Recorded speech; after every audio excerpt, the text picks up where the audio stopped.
Empire's New Clothes is meant to convey my basic theme, which is the continuing role of what I call the unelected and interrelated dictatorships of money and empire.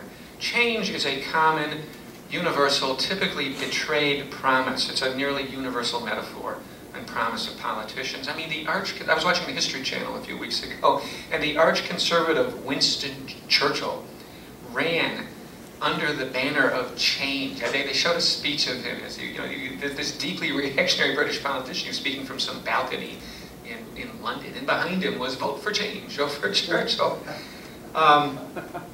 When he got re-elected to the British Prime Minister's office in 1951.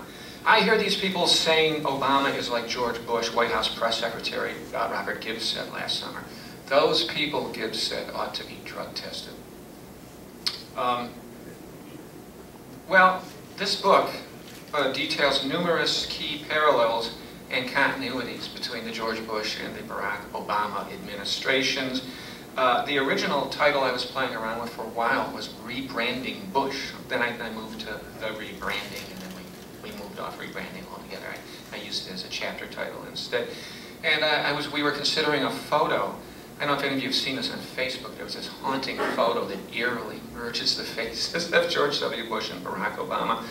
So I have been waiting for a knock on my door and some DEA agents to give me a plastic cup and a 45-minute deadline to fill it under the supervision of Bob Gibbs or one of his henchmen.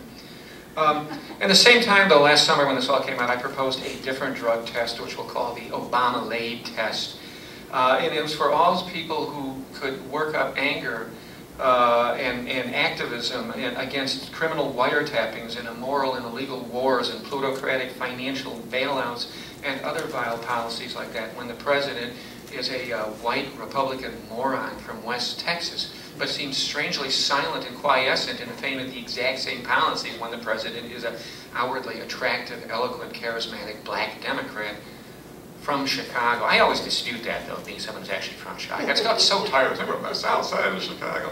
I said, I actually am from the south side of Chicago. And then I remembered I actually am from Hyde Park, and my mother-in-law would say, you're not from the south side of Chicago. I said, I got the crap kicked out of me by kids from the south side of Chicago about every other day, so I don't know, maybe I am from the south side of Chicago. Well, Bob is he's from Honolulu, and the Punahou Academy, and Columbia, and Harvard Law, and stuff like that. Cindy Sheehan, 2 Junes ago, wars that were wrong under Bush become strangely acceptable under Obama. She could have made much the same point in relation to numerous other policies carried over from Obama to Bush, including the bankers' bailouts, U.S. enablement of criminal right-wing coups in Latin America, and so much else that is documented at length in this book. You know, a progressive mind is a terrible thing to waste on identity and partisan-based politics. What kind of disabling, there must be narcotics involved. What sort of disabling dependency is it that makes one capable of hating terrible policies only if they're being carried out by one brand or color of politician and incapable of doing the same when the same policies, or much the same policies, slightly modulated, are conducted by a different brand of politician who is beholden to the same exact dominant social hierarchies and doctrines as all the leading politicians are. John Pilger is a wonderful British filmmaker and writer and author, and he said something last year that I used and highlighted as a lead quote in this book. Like Bush's America, and I like this too because it takes the focus off of just the politicians, which that's one of my concerns about having all the books with Obama in the title all the time, is I really am about institutions and structures and systems. Like Bush's America, Pilger wrote, Obama's America is run by some very, very dangerous people. The general view of the Obama presidency in this book is, to nobody's surprise, pretty negative. From the left, it almost seems weird to say from the left. Tony and I have done LexisNexis searches on the phrase Obama's critics, and you'd think, the way the media talks about it, the only critics he really has, it's like 85% of the media heads are like Tea Party, you know, right-wingers, Rush Limbaugh, Sean Hannity, Glenn Beck types of people. There's this invisibility of left critics in this culture. I mean, I led an anti-war demonstration. I was one of the people holding up the banner. And I looked behind as we turned the corner on state. There was about 5,000 of us, and there was no coverage of it at all. This is just a few weeks ago in the Chicago Sun-Times or the Chicago Tribune. I don't think I saw it on the 10 o'clock news. And I said to a friend of mine, you know, all we needed 4 like pissed off middle-aged white guys dressed up like George Washington, calling themselves a Tea Party. It really is just amazing. I remember when 10,000 people surrounded City Hall in this remarkable resistance of the daily school's privatization agenda, and it didn't get covered. And then there was something like right about that time, you know, like 50 guys, pissed off middle-class white Tea Party guys showed up at a car dealership in Naperville. You know, it was front page news in the Daily Herald or something. It was really quite hilarious.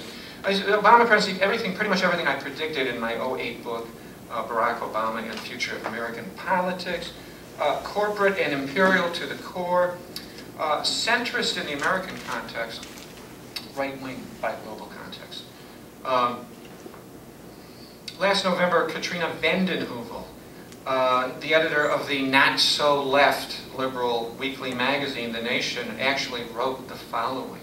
Whatever one thinks, I love this, whatever, you know, it's kind of like a teenage paper, whatever.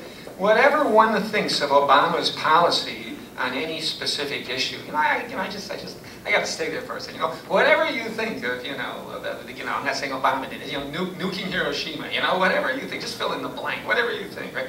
Whatever one thinks of Obama's policy on any specific issue, he is clearly a reform president, a progressive, committed to improvement of people's lives, and the renewal and reconstruction of America. Progressives should focus, Katrina said, less on the limits of Obama and more on the possibilities his presidency opened up. And while I'm always looking for and focusing on possibilities, I found this comment fascinating and somewhat disturbing. More than 10 months into administration that had already set new corporate welfare records, an administration that had rushed to prop up the very arch-parasitical financial institutions that had crashed the American and global economy at the same time that millions of Americans were running out of ammunition in a war against economic destitution.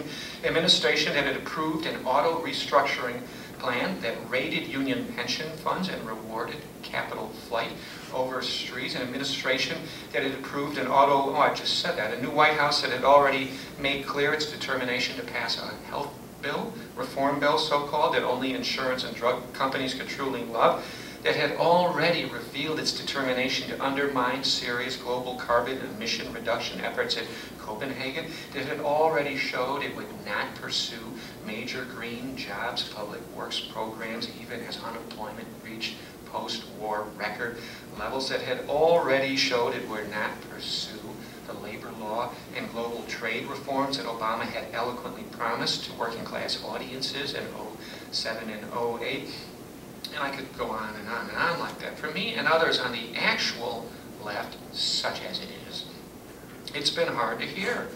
The standard sort of campus town, Upper West Side, Manhattan, lakefront liberal reflexive defense granted to a politician who's behaved pretty much in accord with the dollar-marked approval big corporate lobbyists granted him since he was first carefully vetted on and around K Street and Wall Street in 2002 and 2003. As a Washington lobbyist told Ken Silverstein in 2006, big donors would not be helping Obama out if they didn't see him as a player. The lobbyist added, what's the dollar value of a starry-eyed idealist? We wouldn't be pouring millions of dollars into a starry-eyed, left, progressive, anti-racist, anti-capitalist politician. Of course we wouldn't. Big capitalists and big political investors, who now, by the way, in large measure have gotten what they wanted from Obama and are throwing him out the backseat of the limousine to Nelson Mollison, which is an interesting story about their own arrogance and so forth. I don't want to exaggerate that point, but it really is significant. It really is astonishing how quickly Wall Street has gone from being about 50-50 GOP down to now just about 98% GOP. They've got big capitalists and big political investors have reasons to be grounded in reality when it comes to the nature of serious presidential candidates. Certain members of the privileged so-called professional left, I love that phrase from Bob Gibbs. I'm wondering if I can be an honorary member of the semi-professional left, semi-peripheral left. I think I use world systemic technology. Democracy Now! Well, that's a funny story. We can talk about that. I had 5 near appearances on Democracy